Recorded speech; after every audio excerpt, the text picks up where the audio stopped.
skip through, I guess.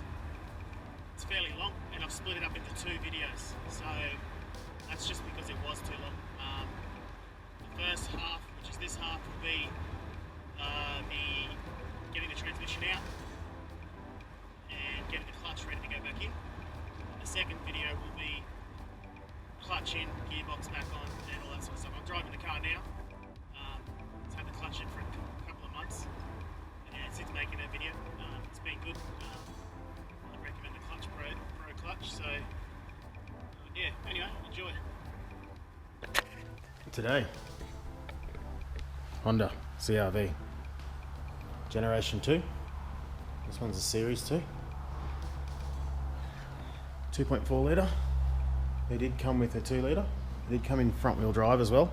I think they come with a diesel in other countries. But in Australia we only get the 2.4 litre all wheel drive. But this would still apply to, I guess, a lot of the CRVs. 2 litre, 2.4 litre all wheel drive or front wheel drive. We're going to do a clutch. Done a couple. I'm going to do it the easiest way I know, and I'll show you how to do that. If you've done one before and obviously know any tricks or tips, comment below. Help people out. You might stumble across this video. Okay, so the first thing you want to do is make sure you got plenty of boot space, or somewhere safe to put all your parts with any engine removal or any transmission removal. We're going to have to take all this off here. Probably must some of this as well to get into the starter motor. Starter motor is a bit of a sore point on these. Lots of people complain about it.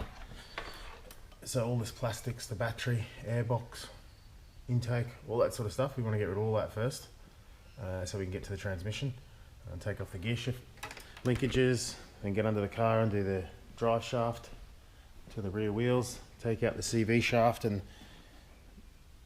take the wheel and the hub out, get it out of the way. So yeah, let's get started. Alright, so we're moving right along. We've got the intake, some of the intake out. We've got the thermo fan out on the passenger side.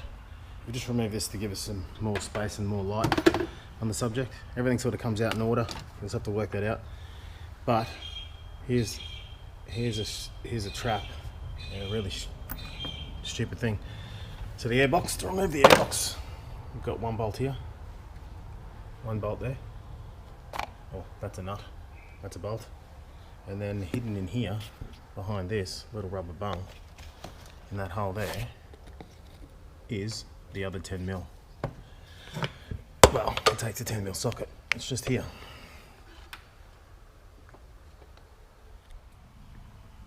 So you can see we have that all cleared up. Got the airbox out. We can move on to the gear shift linkages. Get rid of this base of the battery tray. You can see our mount's exposed now.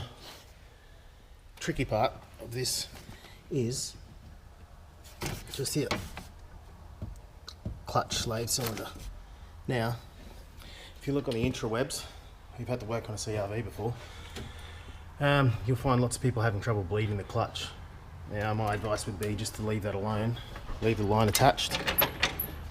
Take it off the gearbox and off the body, so it's nice and loose. And then we're going to undo the 2 bolts holding the slave cylinder onto the gearbox, and we're going to remove the slave cylinder off and leave it all bled and all together in one piece. Alright, so about 10-12 minutes in, just remove the sensors off the gearbox. We're going to go down, we need to remove these 2 mounts. So we need to remove that rear mount off the engine, or the transmission, and we need to remove this front mount as well. Now if you can see down there, one of the bell housing bolts is hiding behind the mount itself, but that's not a big deal because we want to get rid of that mount anyway, and get rid of this mount so we can drop the cross member down. Alright, so we've got the slave cylinder out of the way as well. It's us just resting up there. The line's obviously unclipped, undone from the chassis rail, undone from the transmission. And also, like I said before, if you loosen all this up, you can move this around. We've still got the top radiator hose connected, so we've still got coolant in the engine. We haven't removed the radiator, and I don't think we'll have to. I hustled that thermo fan out this way, so instead of coming through here like it's meant to and disconnecting the radiator hose, I just hustled it up out of here, which is easy to do once you lift this cross member out of the way. So that was the reason for loosening all this up, and it also gives us more access to that slave cylinder, and also to the starter mode, which we'll need soon because we'll need to get to that top bolt as it goes through into the transmission and holds the transmission casing to the engine. Alright, so we've got the passenger side or left hand wheel off, and this is probably the first part that in basic toolbox is probably going to fall a bit short of what you need, and that is the socket, the big boy. So that's an Imperial one, so that's not the right size anyway. So 36mm socket, you'll need one of those. I don't know if there's any other way to get that off without a 36mm socket. There might be. Comment below if you've done it. I don't know. Maybe a chisel and a hammer. Anyway, you'll need to loosen that. If you don't have a big boy impact rattle gun, you will need a breaker bar. So I'd suggest take the wheel off, take the center cap out of your wheel, put the socket through the center cap, like that, onto the hub. I'll show you on the other side. Obviously the car will be on the ground, and then you can put your breaker bar on there and crack it. I mean, if it's real tight, you can put the breaker bar on the ground and drive forward if you want to get carried away. But you've got to get that off. So that's your first out of the ordinary, regular old toolbox tool that you need for this job. And what we're going to do here is we're going to take off the...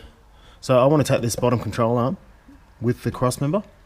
So that'll require undoing this bolt here, knocking that down. Same on the other side. Sway bar stays with the control arm, and this CV shaft will come out. We'll drain the oil out of the transmission first, take the CV shaft out.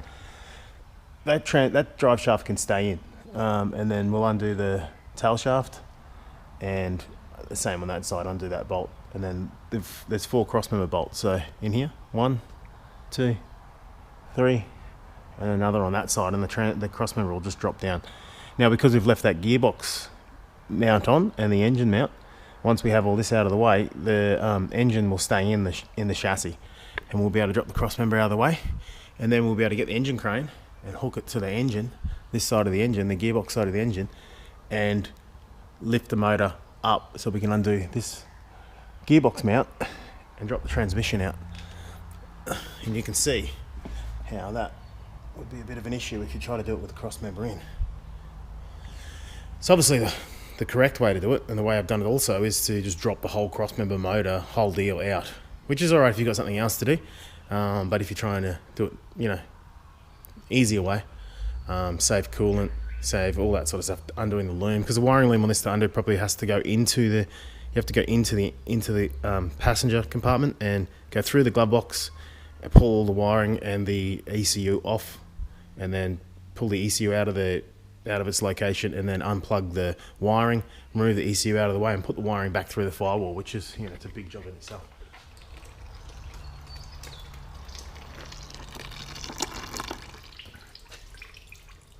Alright, so we're going to remove the passenger side or left-hand side drive shaft, and that, no specialty tools, I don't think, for most of these.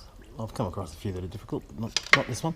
So I'm just going to use a regular old pry bar, and then we're just going to pop it just like that. Pry that out a little bit more, just like that. Come around, give them a little bit more of a pry. Remember to stay away from that drive shaft seal. There we go. Just like that, that one's out. So that's the first big piece of the car, besides the wheel, I guess. It's just the drive shaft. We're left with that. Alright, that oil's finished draining. Anyway, just to be safe. Alright, so I'm going to put that back in there, and I'm going to do it up so I don't forget.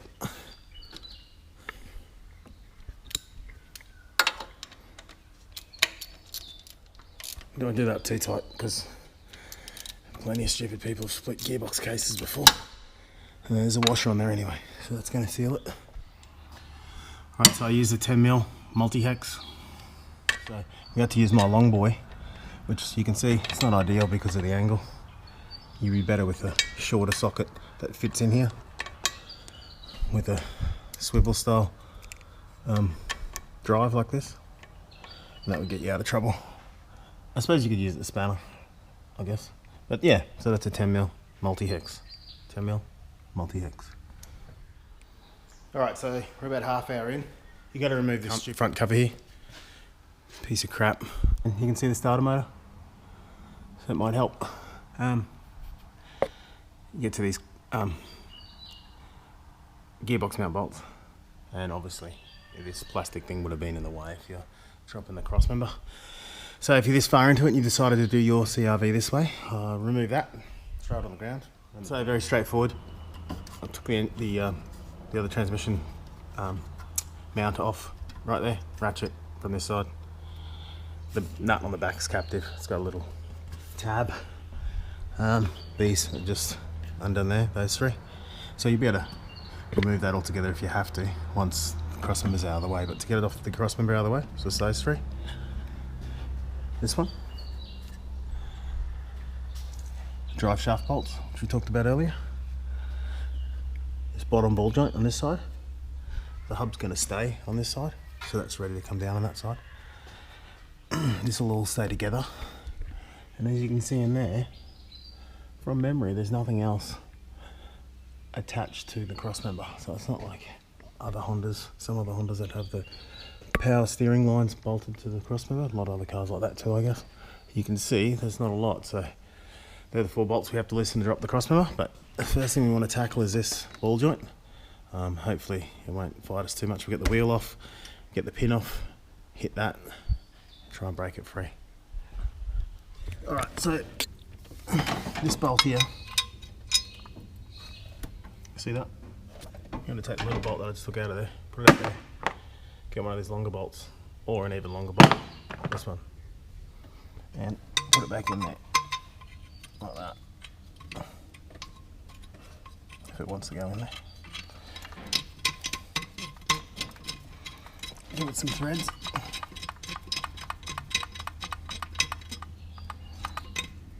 Anyway, that'll be our lift mount, lift point to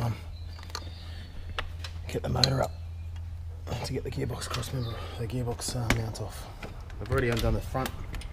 You see there, those top 2 bolts. We'll take it up.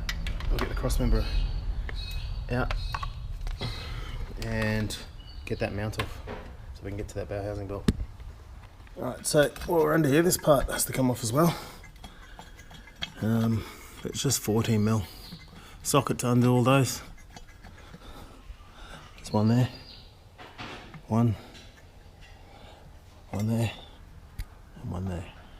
This one's got nice little recess in case you want to get your ratchet in there. So I've left this one in just for safety. But there's a bow housing belt there. There's a bow housing belt here. There's the 2 on top, but they're very easily accessible from the top. There's one here that was, we explained earlier, was behind the gearbox mount that went onto the crossmember. The crossmember's obviously out of the car now.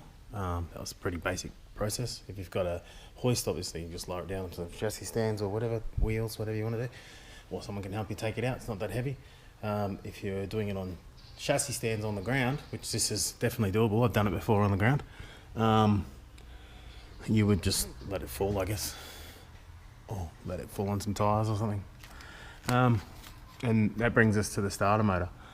So the starter motor, as you can see, those bolts are there, and there is one hiding up in here. Now this is a bit of a sore point.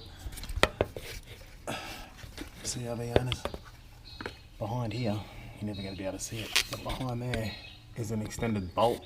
So it's the same sort of bolt, except for it's really long, so you can, it's accessible from the back here. So finding the right combination of sockets, ratchet and socket would be, ideal.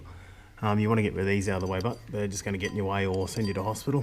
They're just a pain. It's just a pain in the backside. It's going to slice you open. So get rid of that, and then there's one here, and there's one on the back, and then that thing will be ready to come out.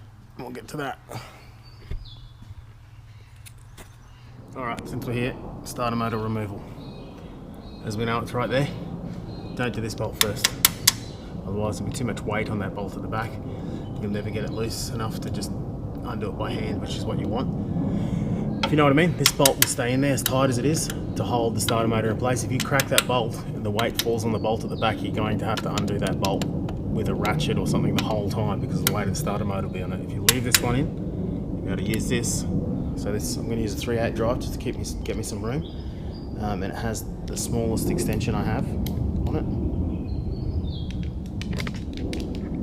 That bolt that we just talked about earlier, it has a 40mm drive on it. So we're going to put that in there.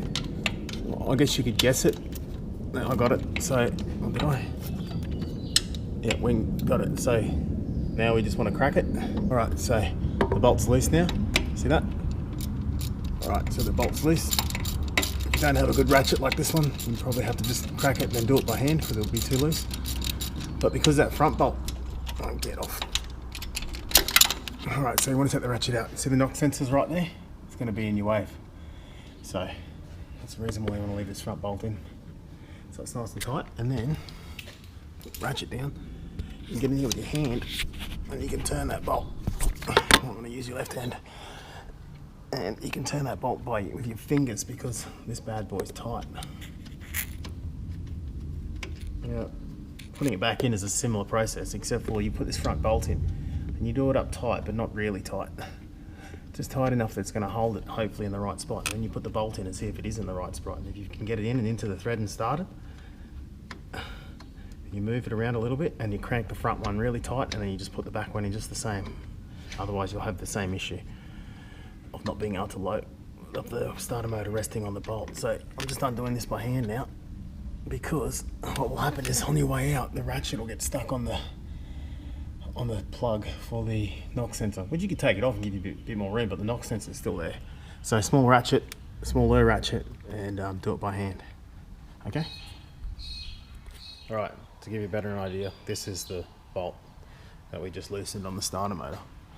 See, it's a long boy, goes back, pretty much does that, but on the opposite side of the starter motor. Okay? So we got that out. We still haven't touched this bolt here. This bolt is still tight. Alright, so now we want to crack this fella. Alright, so the starter motor's out. I'm just going to let it rest there on the block. We don't have to undo any wires. Remember, we're doing this as quick as possible. We can see with those two bolts out, the transmission isn't joined to the engine any longer. So you can see there's a gap opened up on this side.